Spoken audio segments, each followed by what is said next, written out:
So we've had a stinky start to this year of SuperCoach, scored an abysmal 2043 and ranked just inside 80k, so yeah, massive uphill climb ahead if we're to finish better than last season.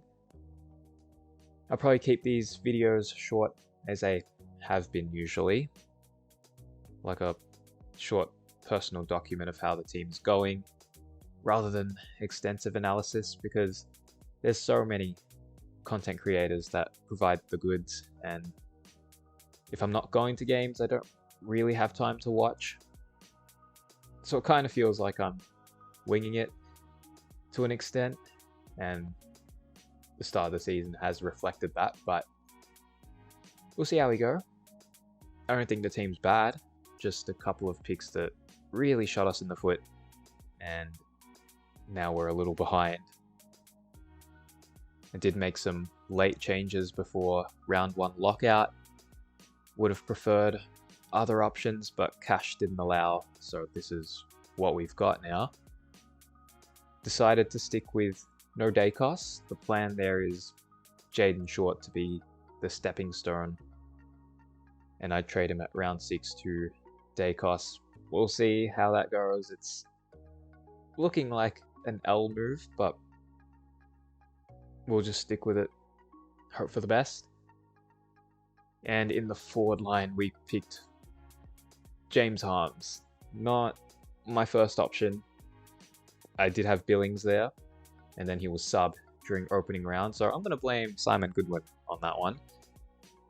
But nah, it hasn't worked out at all. I would have much preferred Fife in that spot, and I was going to pick Fife, but I was 10k short on that Billings to Fife swap. So very unfortunate that didn't happen, because I would have saved a trade and gotten a whole lot more points.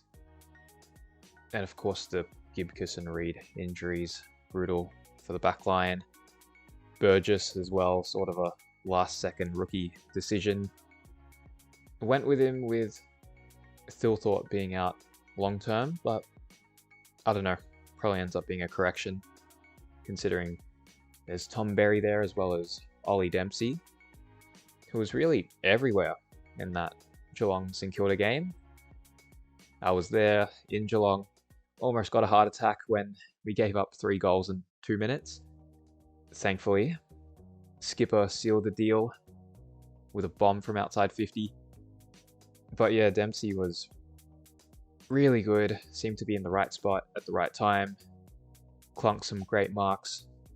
So likely he'll be in the team, if not this week, next week. As for the trades this week, James Harms can get the hell out of the team. Please and thank you. And he goes to Jack Billings. Just please don't make him sub again, because he should have been in the team already, so that's very annoying. But he was great against the Dogs. Went to that game. They used him a lot in link-up play. Had 15 marks, I think it was. So he looked really good. And for our second trade, I don't know if I want to boost this week. Would prefer not to. But I feel like cash might force my hand in this situation, because I'd like to go Burgess to Berry, but I'm 4k short. So I might have to, which isn't ideal. I'll fix up what my on-field team will look like. We'll probably bench Sanders for McKercher. Sanders was a bit of a turnover merchant, and he got subbed, unfortunately. So if I did use a boost and go, say, Blazaro down to... Oh, Carroll has the bye. Who else is there? Windsor, but that doesn't get me enough cash to go Berry. Jeremy Sharp, but we can wait another week on him.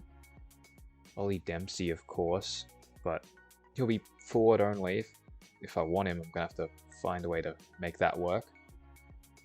Could just skip Berry. I don't know, with that time in his system, especially in game 2, would be a tough one to miss. Yeah, I don't know. Unless I just skipped Billings altogether and went Berry. Maybe. I could do that. Especially with the Gibkiss and Reed situation. And there's also D'Ambrosio, who scored a 120. That could be another option, actually. I'll look into that.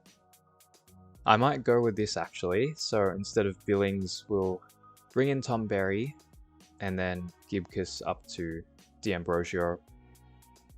We'll save the boost. I could go Burgess to Dempsey or something right now, but Dempsey won't go up in price until round 3, so I can wait on that, see how next week goes, see if he can back up that great performance against St Kilda, which I hope he does. But we'll stick with these 2 trades, I reckon. So we'll bring in Berry and D'Ambrosio, 36k in the bank. Maybe we boost next week if we have to correct a bunch of things. Then we can field Mass for Zach Williams. No, I won't hit the panic button on him. He's got the role, just didn't use it as well as we would have liked. Same goes with Nick Martin. Give him another week. Found a lot of it, just didn't use it that well. And Fisher also found a fair bit of it. Didn't use it well. So I think Fisher is on the hot seat the most out of those 3. Because I could easily go him down to Fife if he backs it up. We'll see how they all go. Captains this week, I think I'm going to go Gawn, VC, Tom Green. C. When do Melbourne play? Melbourne at twilight. Sydney during the night. I think we'll just bench Grundy, keep the E on him, just in case I don't have time to make that swap. But yeah, this is what the team will look like for round 2. Hopefully you all had a much better start than I did. Good luck for round 2, and see you in the next one.